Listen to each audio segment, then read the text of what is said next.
নমস্কার, @joys cooking এর সকলকে স্বাগত। আজ বানাবো মোচার পকোড়া। মোচায় প্রচুর পরিমাণে ভিটামিন ও ফাইবার থাকে। এছাড়া মোচা শারীরিক বা মানসিক দুভাবেই খুবই উপকারী। ভিডিওটি ভালো লাগলে লাইক করবেন, কমেন্ট করবেন, শেয়ার করবেন এবং আমার চ্যানেলটি সাবস্ক্রাইব করবেন। এর জন্য নিয়েছি একটি মোচা। মোচার ভেতরের এই শক্ত শীষটা ফেলে দিয়ে ভালো করে কুচি করে কেটে নিয়েছি। কিছু কিছু মোচায় একটি প্লাস্টিকের মতো অংশও থাকে, ওটাও ফেলে দিয়েই তারপর কাটতে হয়। এখানে মোচা কেটে সাথে সাথে লবণ হলুদ গোলার জলে ডুবিয়ে রেখেছি, যাতে মোচা কুচিগুলো কালো না হয়ে যায়।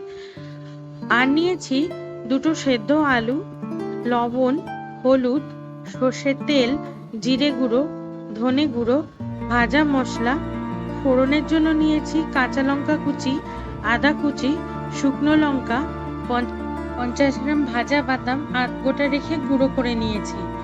আর নিয়েছি 150 গ্রাম ব্রেড ক্রাম্বস। অন্যদিকে একটি ডিপ তৈরির জন্য 50 গ্রাম ভেজানো আতপ চাল ও 4-5টি কাঁচা লঙ্কা সমেত পেস্ট বানিয়ে নিয়েছি। তারপর 1 টেবিল স্পুন বেসন দিয়ে একটি পাতলা ডিপ তৈরি করে নিয়েছি।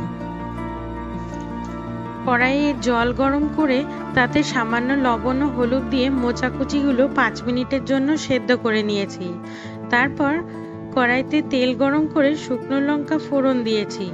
লঙ্কাটা ভালো করে ভাজা হয়ে গেলে স্বাদমতো লবণ দিয়ে কাঁচা লঙ্কা ও আদা বাটা দিয়ে দিয়েছি। 1 মিনিট ভাজার পর বাদাম গুঁড়োটা দিয়েছি। তারপর 1 টিস্পুন জিরে গুঁড়ো ও ধনে গুঁড়ো দিয়ে ভেজে নিয়েছি। মোচা সেদ্ধ দিয়ে শুকনো করে রান্না করে নেওয়ার পর 20 থেকে 25 মিনিটের জন্য ঠান্ডা করে নিয়েছি। তারপর ঠান্ডা মোচার সাথে আলু সেদ্ধ ও ভাজা মশলা দিয়ে ভালো করে মেখে নিয়েছি।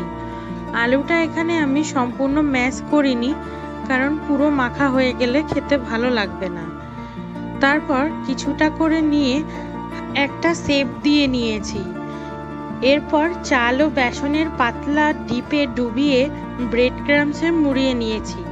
এইভাবে প্রত্যেকটি বানানোর পর আবার শুধু জলে জাস্ট ডুবিয়েই আর একবার করে ব্রেড ক্রাম্বসে মুড়িয়ে নিয়েছি। এরপর গরম সাদা তেলে 5 মিনিট এপিট ওপিট করে ভেজে নিয়েছি। এইভাবে মোচার পকোড়া বানালে প্রায় 1 ঘন্টা পর্যন্ত ক্রিস্পি থাকবে।